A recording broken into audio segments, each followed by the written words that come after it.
안녕하세요. 2강 세가족방 강의를 맡은 정주영 목사입니다. 제가 오늘은 강의를 진행하도록 하겠습니다.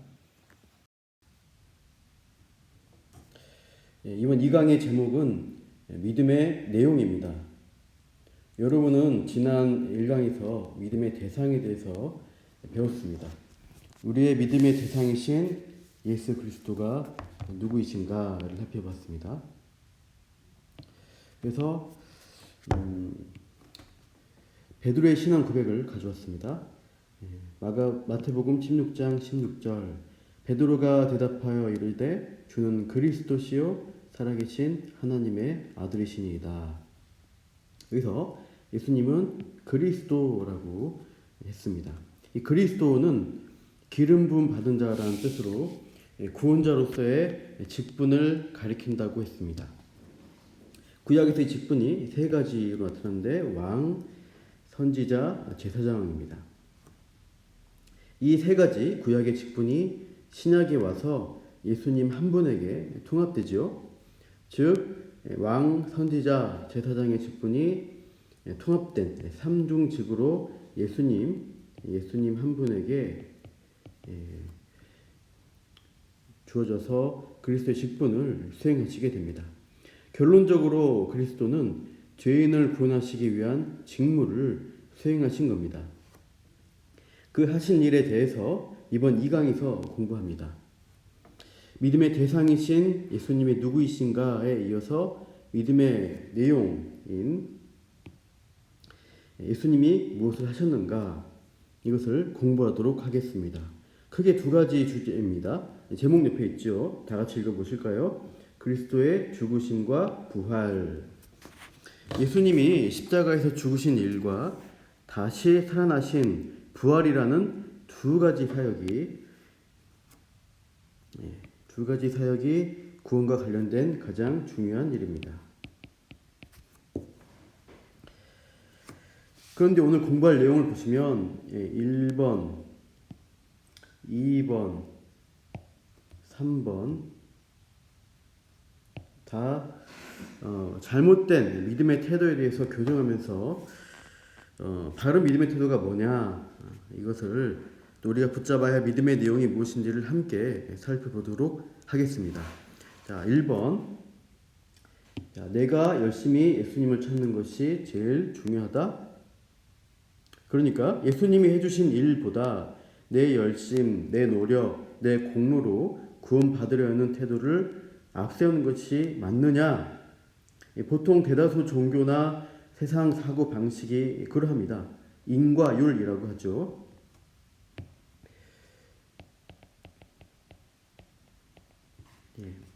내가 어떤 원인을 만들었을 때 그에 합당한 결과물을 가져올 수 있다라고 하는 게 인과율입니다. 이 인과율에 따라 내 능력, 내 공로를 통해 구원에 도달할 수 있다고 주장하는 게 보통 사람들의 사고 방식이죠. 그게 참고로 1번에 있습니다. 사람은 무엇인가 열심히 하면 확신에 차게 되고 힘든 일이 겹치면 회의에 쌓이게 됩니다. 이방인들은 기도할 때 어떻게 하면 기도를 들어주실 것이라고 생각했습니까? 이방인의 기도가 인과율이 있죠. 마태복음 6장 7절 또 기도할 때 이방인과 같이 중언부언하지 말라. 그들은 말을 많이 하여야 들으실 줄 생각하느니라. 말을 많이 하면, 즉 지극정성으로 하면 응답해 주실 것이라고 이방인들은 생각합니다.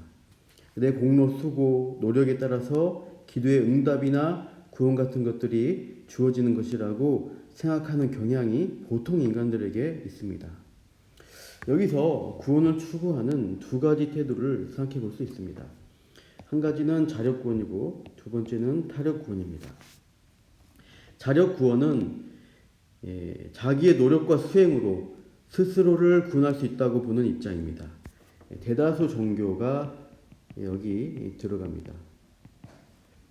불교 같은 경우 108번뇌를 벗어버리고 해탈의 경지에 도달하기 위해 부단히 수행을 요구하죠. 선행을 쌓아야 되고 무건 수행, 면복 수행 여러 가지 자기 노력들을 통해서 구원받으려고 합니다. 이슬람교도 꾸란, 코란, 경전에 따라서 선행을 쌓아야 하고 하루에도 5번씩 메카를 향해 기도하고 또 인생에 한 번이라도 메카 성지순례를 다녀와야 된다고 하는 것이죠. 대다수 종교가 이렇게 자력 구원을 추구합니다. 그런데 유일하게 기독교는 타력 구원입니다. 자기 스스로 구원을 이룰 수가 없다고 하죠. 전적 타락에 빠진 죄인에게 구원에 대해서는 무능, 무지 상태에 있다. 그래서 구원은 자기 스스로에게서 나올 수가 없고 나아가겠다면은 외부로부터 구원이 들어와야 합니다. 타력이죠. 다른 능력으로부터 나 아닌 다른 분의 능력으로 다른 분의 공로로만 구원이 주어진다고 해서 기독교는 타력 구원을 가르치고 있어요. 그래서 이렇게 차이가 있습니다. 방구로 입어 보시면 이렇게 있죠. 성경은 뭘 가르치냐? 나의 열심이 아닌 전혀 다른 근거를 제시하고 있습니다. 그것이 무엇입니까? 히브리서 10장 19절 그러므로 형제들아 우리가 예수의 피를 힘입어 성소에 들어갈 담력을 얻었나니 예수의 피 자력이 아니라 타력 구원으로서의 예수의 피를 힘입어서 성소에 들어갈 수 있다라고 말합니다. 여기서 성소라는 것은 거룩할 성 장소소입니다. 거룩한 장소입니다.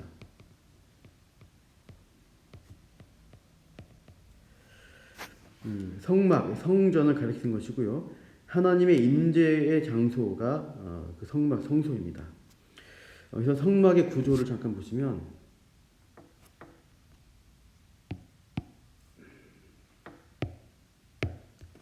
이렇게 성막의 모양이 있습니다. 여기 크게 두 개 있는데 이쪽이 지성소입니다. 여기 오른쪽이 성소입니다. 거룩한 장소이고 지성소는 지극히 거룩한 장소입니다. 여기가 문이고요. 여기가 동쪽, 여기가 서쪽입니다. 항상 성경에서 앞쪽은 동쪽이 앞쪽이 됩니다. 그래서 이 문에 들어와서 성소로 들어오면은 이쪽에 12개의 떡을 쌓아놓게 되어 있습니다. 그래서 이스라엘 떡상이라고 하고요. 이스라엘 12지파를 상징하고요. 이 아래는 순금 등대입니다.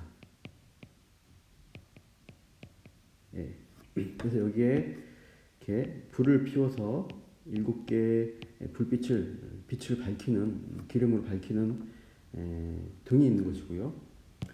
이쪽에는 분향단이 있습니다. 그래서 여기다 향을 피우게 되어 있고요. 항상 제사장, 보통 제사장은 여기 성소에만 머물면서 하나님 앞에 또 백성들 위해서 기도하는 또 그런 의식들을 하게 됩니다. 여기 지성소에는 그러면 언제 들어가느냐? 지극히 거룩한 이 장소에는 함부로 들어갈 수가 없습니다. 성소와 지성소 사이에 이 장소 여기에 휘장으로 두꺼운 커튼으로 막아놨습니다. 지성소는 아무나 아무 때나 들어갈 수 없습니다. 1년에 딱 한 번 대속제일에 이스라엘 종교 달력으로 7월 1일입니다. 대제사장 그 해에 대제사장이 그날만 속죄 제물의 피를 가지고 이 휘장을 지나서 지성소로 들어갈 수가 있습니다.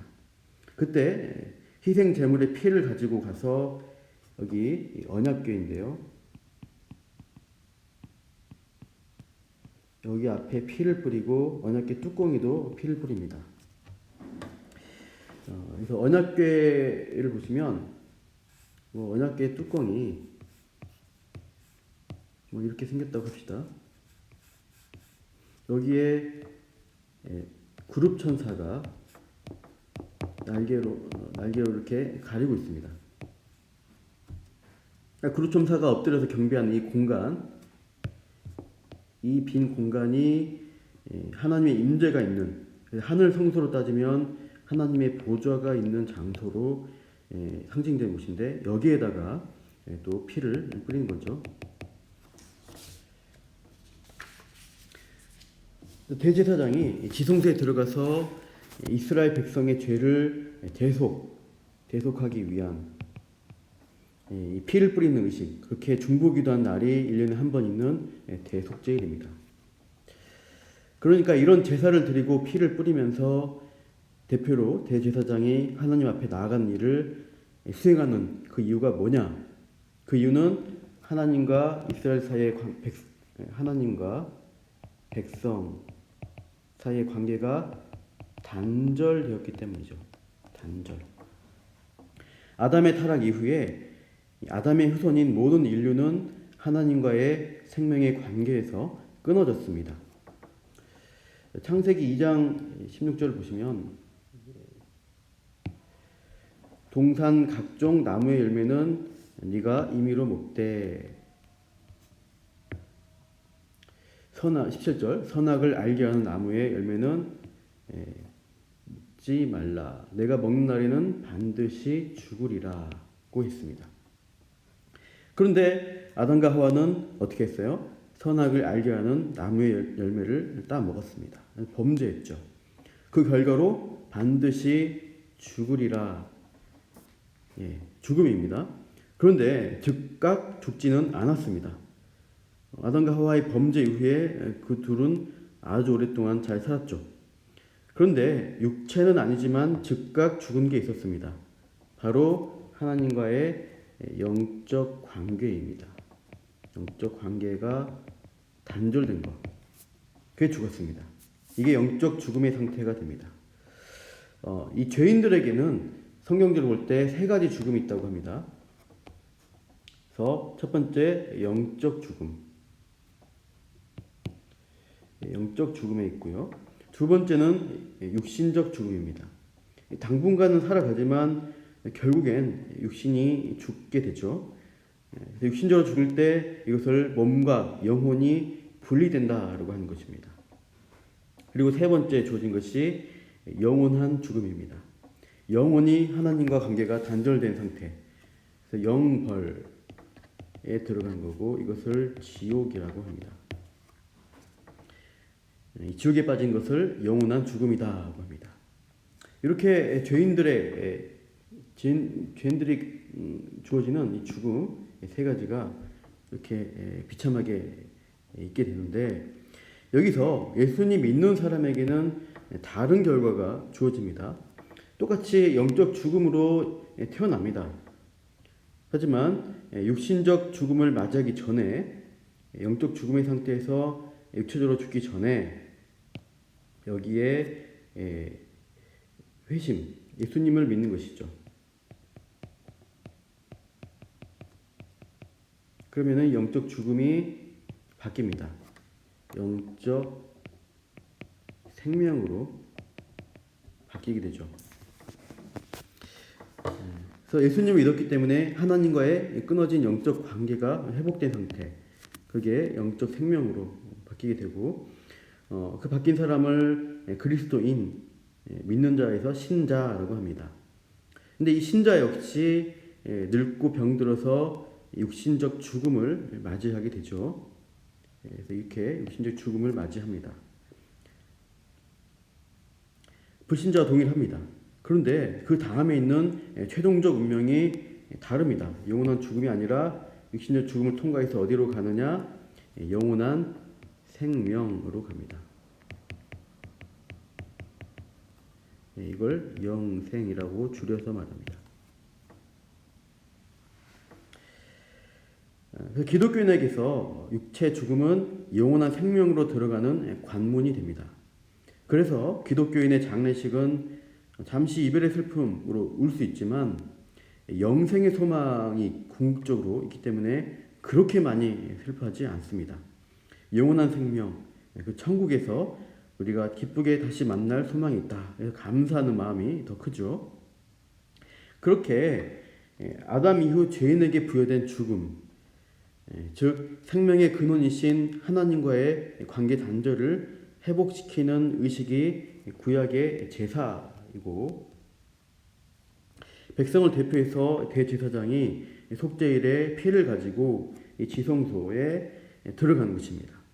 하나님의 임재 앞에 자기 공로나 선행이 아니라 피의 공로를 가지고 들어가서 죄 용서의 은혜를 받게 하는 것이죠. 근데 이 인간 대제사장이 짐승의 피로 속죄하는 것은 한계가 있습니다. 해마다 반복해서 드려야 했고, 이것은 구약의 속죄 제사가 인간의 죄의 문제를 완전히 해결할 수 없다는 것을 의미합니다. 그래서 완전한 죄 용서, 완전하게 하나님과의 관계 회복을 위한 단 한 번의 제사, 단번의 제사가 필요합니다. 이것이 신약에서 성취되는데 그게 뭐냐? 바로 그리스도의 십자가입니다. 십자가가 제사 개념이죠. 하나님의 아들이신 예수님이 인간의 몸을 입고 이 땅에 오셔서 죄인들을 대신해 자기 피를 가지고 백성의 죄 용서를 받을 수 있도록 하신 일입니다. 그래서 히브리서 10장 20절 말씀 우리 같이 한번 읽어볼까요? 그 길은 우리를 위하여 휘장 가운데로 열어놓으신 새로운 살 길이요 휘장은 곧 그의 육체니라. 이 19절에 나오는 성소, 이것은 사실상 지성소입니다. 지성소에 아무나 들어갈 수가 없었는데 이 성소와 지성소를 가로막고 있던 휘장을 어떻게 했어요? 예수님이 피로 열어놓으셨고 그 열린 길이 새로운 살 길이다, 이렇게 말씀하고 있습니다. 이 열린 장면이 어디 있냐면 실제로 이건데요. 예수님이 소리 지르시고 십자가에서 돌아가셨을 때 이런 일이 일어나죠. 그 직후에 일어난 일이죠. 마가복음 15장 38절. 이에 성소 휘장이 위로부터 아래까지 찢어져 둘이 되니라. 예수님이 죽으셨을 때 지성소에 함부로 못 들어가도록 막고 있던 이 성소의 휘장이 위로부터 아래까지 찢어져서 둘이 됩니다. 이것은 예수님의 피 공로를 믿고 의지하는 자는 누구나 휘장을 지나 지성소에 계신 하나님의 임재 앞에 나아갈 수 있다는 것을 의미합니다. 그러니까 이제 생명의 관계가 회복된 하나님 자녀다, 그렇게 부름받았고 이것을 기독교에서 구원이라고 구원받았다고 합니다. 예수님의 찢겨진 육체가 찢겨져 길이 열린 성소 휘장을 상징하는 거죠. 그래서 여기서 육체라고 하는 거죠. 그의 육체가 휘장이었다. 믿는 자에게, 신자에게는 새로운 살 길이 주어진 것입니다. 이 구원을 이루어 주신 것이, 그 내용이 바로 십자가 사건이죠. 방가로서 한번 보시겠습니다. 방가로서 한번. 자, 십자가 사건이 우리에게는 어떤 의미가 있습니까? 고린도전서 6장 20절, 값으로 산 것이 되었으니 그런즉 너희 몸으로 하나님께 영광을 돌리라. 값으로 산 것이 되었다. 즉 예수님의 피값으로 우리를 사셨습니다. 이것을 속전이라고 합니다. 영어로는 랜섬이라고 하고 쉽게 말해 몸값입니다. 노예가 자유인으로 해방되기 위해서는 값을 치르고 사야 합니다. 노예의 몸값을 치르고 나서 그를 이제 값을 주고 산 주인이 그 뜻에 따라서 자유인으로 풀어줄 수가 있습니다. 그렇게 죄 값을 치르고 주님께서 우리를 사셨다. 그러면 방거로 4번, 우리 편에서는 얼마를 지불했는가 나오죠. 에베소서 2장 8절, 너희는 그 은혜에 의하여 믿음으로 말미암아 구원을 받았으니 이것은 너희에게서 난 것이 아니요 하나님의 선물이라. 은혜의 선물이라고 했습니다. 누군가에게 생일 선물을 받으실 때 받으면서 그 선물 값이 얼마냐 물어본 다음에 이거 한 3만 원 됐어? 그러면 하고 3만 원 꺼내 주지 않죠. 오히려 선물 주는 사람이 가격을 모르도록 가격표를 뗍니다.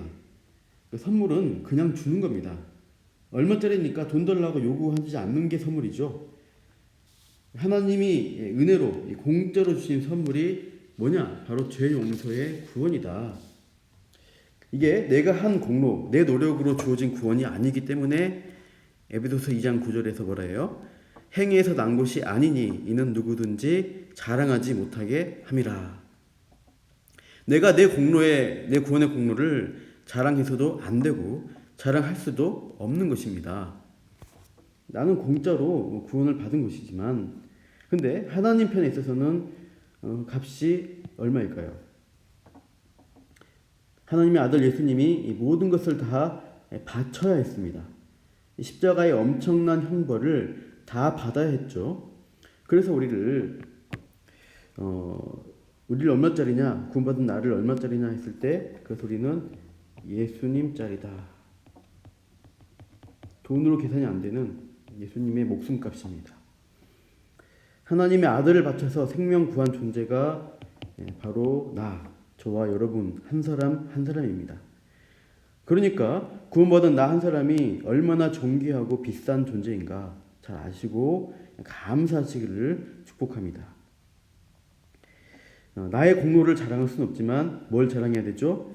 하나님의 구원하심, 예수 그리스도가 나를 위해 하신 일에 대해서는 아낌없이 자랑하시길 바랍니다.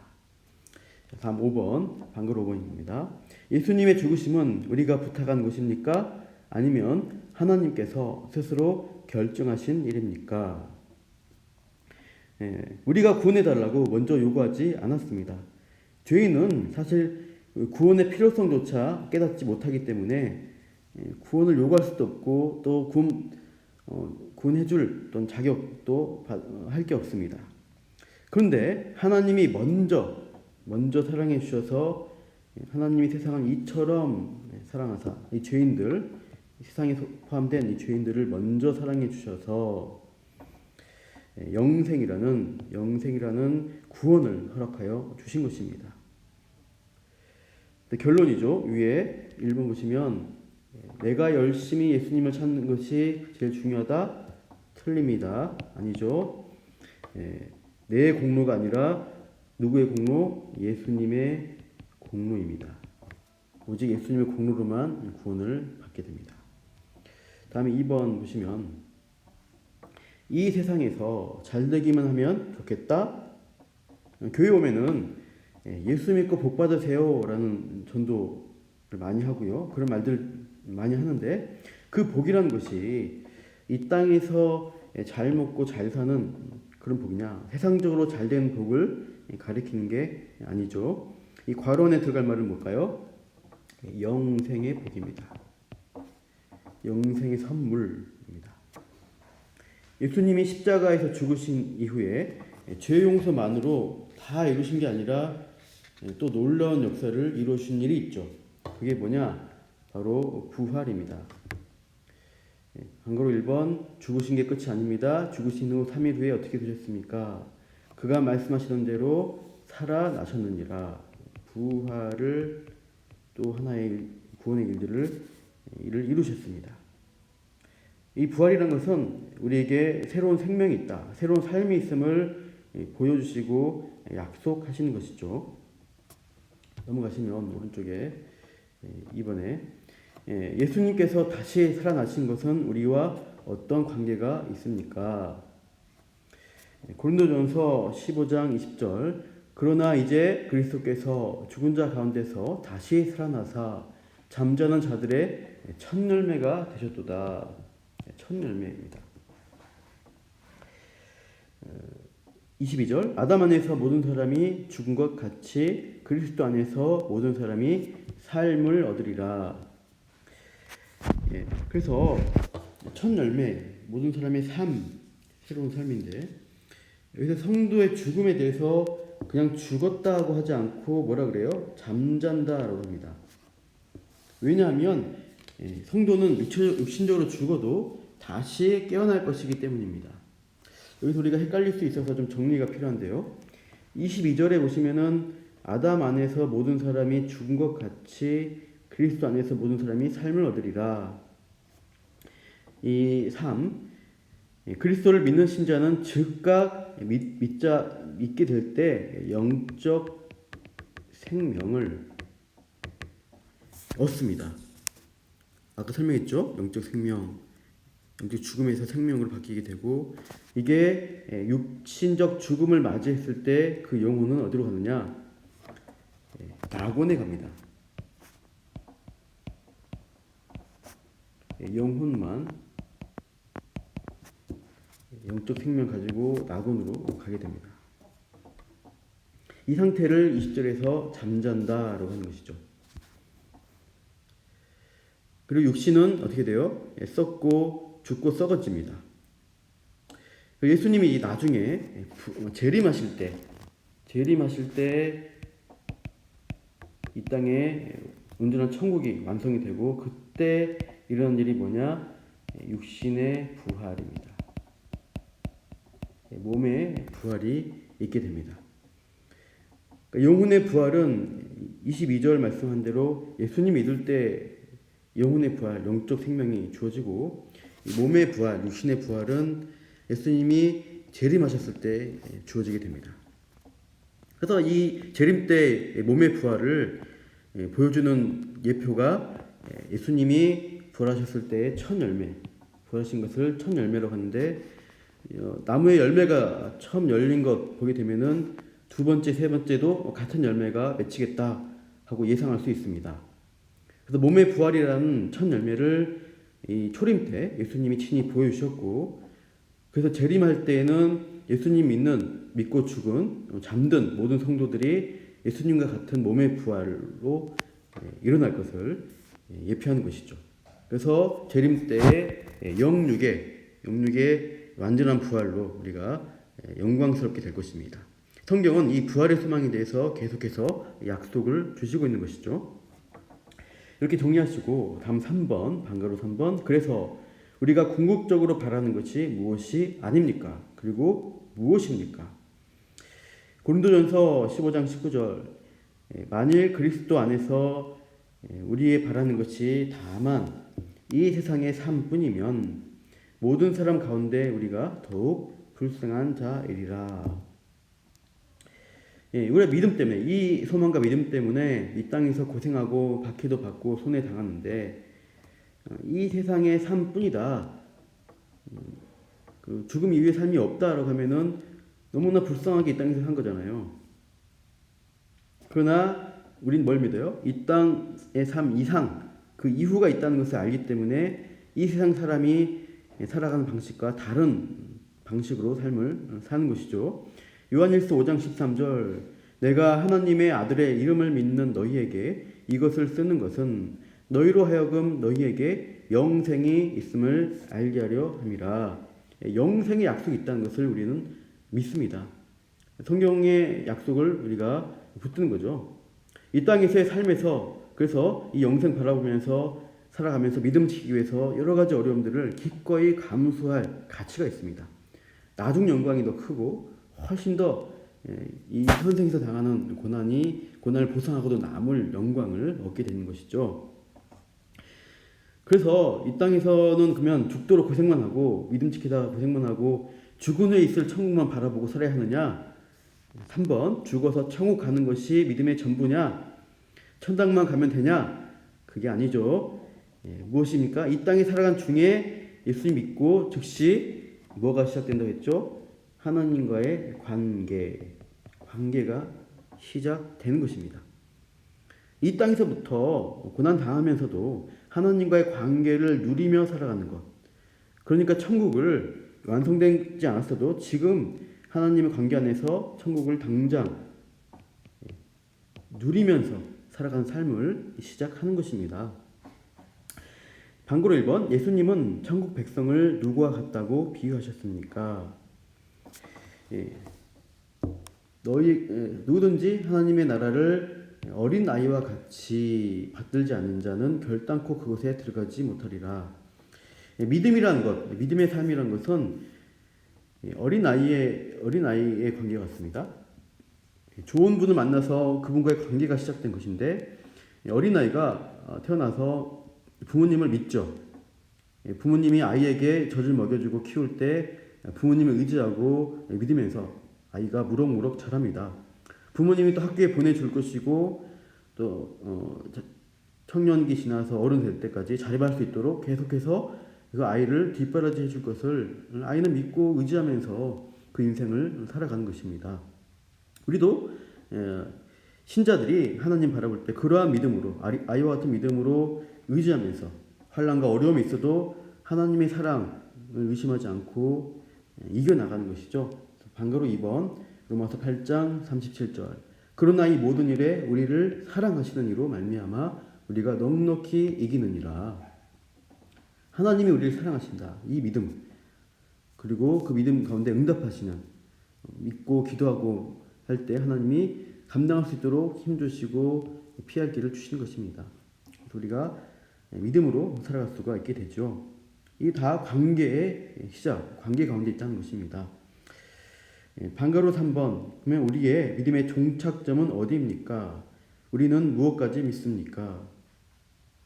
우리가 죽은 후에 어떻게 해요? 죽음 이후에까지 우리를 영접하시고 새로운 몸으로 우리를 부활시켜 주실 것까지 믿는 것이죠. 요한복음 11장 25절 예수께서 이르시되 나는 부활이요 생명이니 나를 믿는 자는 죽어도 살겠고 무릇 살아서 나를 믿는 자는 영원히 죽지 아니하리니 이것을 네가 믿느냐. 분명히 우리가 예수님의 부활 천년을 따라서 예수님 믿는 자는 신자는 죽어서도 살리시겠다. 또 살아서 믿는 자는 영원한 영적 생명 가운데 영원한 생명을 받을 것을 기대할 수 있어요. 이것을 믿으라는 것이죠. 그래서 마지막까지 책임지시는 그 하나님의 구원 그것을 확실히 믿을 때 우리가 힘있게 이 땅에서 살아갈 수가 있는 것이죠. 마지막 방가로 4번입니다. 성경은 믿음이란 뭐냐? 관계의 시작이라고 선언합니다. 성경은 영생이 죽은 후에 일어나는 게 아니라 믿는 즉시 관계가 시작됨으로 영원한 생명이 시작되는 것임을 알려주고 있습니다. 요한계시록 3장 20절 볼지어다 내가 문 밖에 서서 두드리노니 누구든지 내 음성을 듣고 문을 열면 내가 그에게로 들어가 그와 더불어 먹고 그는 나와 더불어 먹으리라. 우리가 어떤 사람과 교제할 때 특히 가족과 함께 먹고 마시는 식구죠. 서로 먹는 것, 함께 생활하는 것, 그런 관계가 시작됐다. 그게 영적으로 예수님과의 관계가 함께 먹고 마시며 동행하는 인생으로 우리가 이 믿음의 길, 생명의 길을 살아가는 것입니다. 그래서 관계의 시작이다. 요한복음에서는 이 관계를 이 가지가 나무 줄기에 붙어있는 모습으로 비유합니다. 내 안에 거하라 나도 너희 안에 거하리라. 가지가 포도나무에 붙어있지 아니하면 스스로 열매를 맺을 수 없음같이 너희도 내 안에 있지 아니하면 그러하리라. 가지가 포도나무에 붙어 있으면 뭐예요? 스스로 열매를 맺는다는 것이죠. 그래서 너희가 신자들이 예수님 안에 붙어 있으면 그런 열매 맺는 삶을 살 것이다. 나를 위해서 이 그리스도의 죽으심, 이 부활이란 놀라운 일을 행하신 것들을 믿는 자, 그래서 믿고 예수님께 붙어서 동행하며 살아간 자에게 아름다운 성령의 열매를 맺게 하실 것입니다. 신자는 그런 복된 삶을 누릴 수 있는 자격이 주어지고 실제로 그렇게 믿음으로 살게 되는 것이죠. 오늘 우리는 이 세가족반 믿음의 내용에 대해서 배웠는데 그리스도의 죽으심과 부활이라는 주님이 하신 그 일에 대해서 잘 기억하시고 그 예수님의 공로로 우리가 영생이라는 구원을 받았음을 선물로 받았다는 것을 기억하십시오. 그리고 그 생명의 관계가 이미 시작되어서 지금도 누리고 있고 영원토록 누릴 것이라는 것을 아시고 주님과의 복된 삶을 계속해서 누리시며 살아가시기를 축복합니다. 기도하겠습니다. 하나님 아버지, 오늘 그리스도께서 우리를 위해 행하신 일에 대해서 배웠습니다. 우리 죄를 대신해 십자가에서 죄 형벌 받으시고 그 예수님의 피, 그 공로로 거룩하신 하나님과의 생명의 관계 가운데 불러주시니 참으로 감사드립니다. 지금 이 땅에서 하나님과의 참된 관계를 누리는 믿음으로 넉넉히 세상을 이기며 살아가게 하옵소서. 이 모든 말씀 우리를 사랑하시는 예수 그리스도의 이름으로 기도합니다. 아멘.